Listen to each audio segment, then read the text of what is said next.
Okay, so today we're going to be going through the SH MonsterArts Godzilla Effect 2 pack.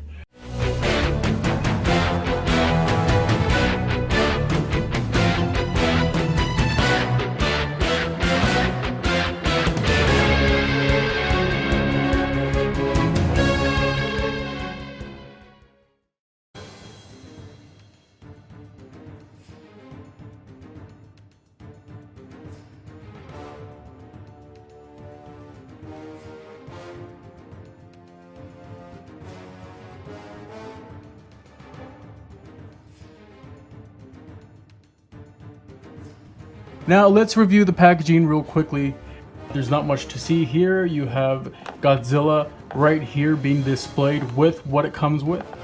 And you got nice black and white packaging on the side here.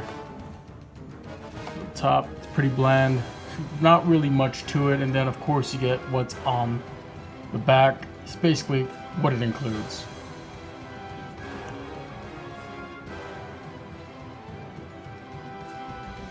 Okay, so what it includes is 4 buildings, 1 really cool explosion effect, 2 beam effects, 2 stands, and 2 bases. Now, let's get into the buildings first of all. And these buildings are really nicely done. They have a nice gray paint job to them. The exact same mold. You got some darker grays towards where the building is crushed. Looks battle damaged. Buildings aren't that heavy though. And what's interesting is that there's pegs here, peg holes, so you can set up the stands for them. However, these buildings really don't support the weight of anything you could put on top of them. The stand pretty much weighs as much as the buildings do. These have a little more weight to them, but at the same time, they really can't hold up the weight of anything else. But I do love the way these buildings look, and the damage looks great. Once again, the paint job is really minimal. It's got the gray with the dark grays in there. I mean, I'm sure if you're creative enough, you can kind of paint them yourselves, but I wouldn't want to do that. Overall, I definitely like these buildings as they hold their ground better if you use them as a base. Over here we have one of the bases, and it looks kind of like a neat dirt shockwave. Certainly wouldn't look out of place if you used it underneath a Kamehameha beam. I personally like to set it underneath my Mothra larvae. It just makes it look like she's moving and grinding against that terrain. It's really cool, and the colors and detail are really nicely done. Alright, and the other base is similar to other beam effect bases like seen in the first edition release of Godzilla 1994. Only difference being the color.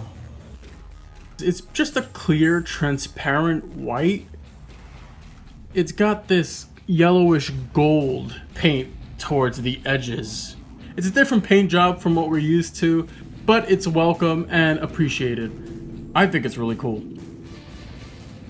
Now moving on to the 2 beam effects. They're both the same exact mold that we're used to from the first edition Godzilla. So I want to get into the detail of the first one. This one's definitely more of a matte color to it. It's like a transparent white paint and plastic with a little hint of brown yellow towards the end. A very interesting color for them to use. And we have the second beam effect, which has a more metallic paint job to it, definitely more silver and more eye-catching of the two. I definitely prefer this one over the other. You see it has the yellowish goldish paint towards the end.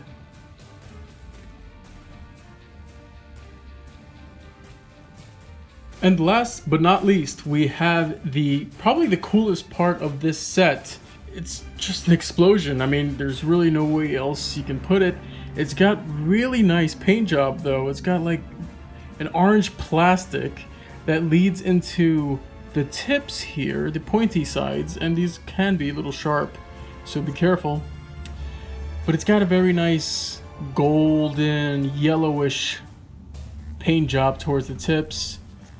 Some black in there. Definitely looks like some, I would say it reminds me of, you know, when you put pizza in the toaster oven and you leave it in there for way too long? It kind of looks like how the cheese would end up. And it's got this molding here so that all of these standard beam effects can actually attach into it. So what you're going to want to do is find the hole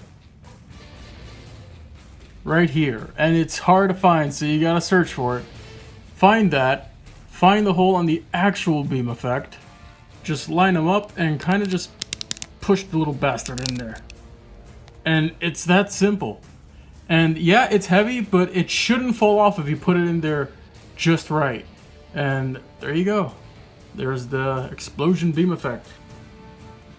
Once you got that attached, I suggest against putting the peg stand here for... It's really top heavy now. Check this out. You see what I mean? Like, don't do that. Just use the hole that's on the actual blast effect.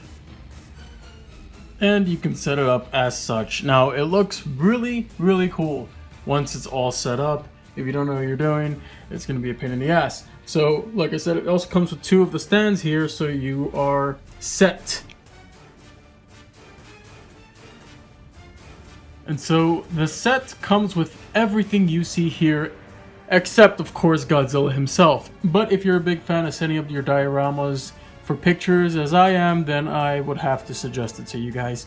So, if you can find it cheap, don't pay more than $70 for this thing. I wouldn't pay even 60 bucks for it. So anyways, thanks for watching this review, everybody. Like the video.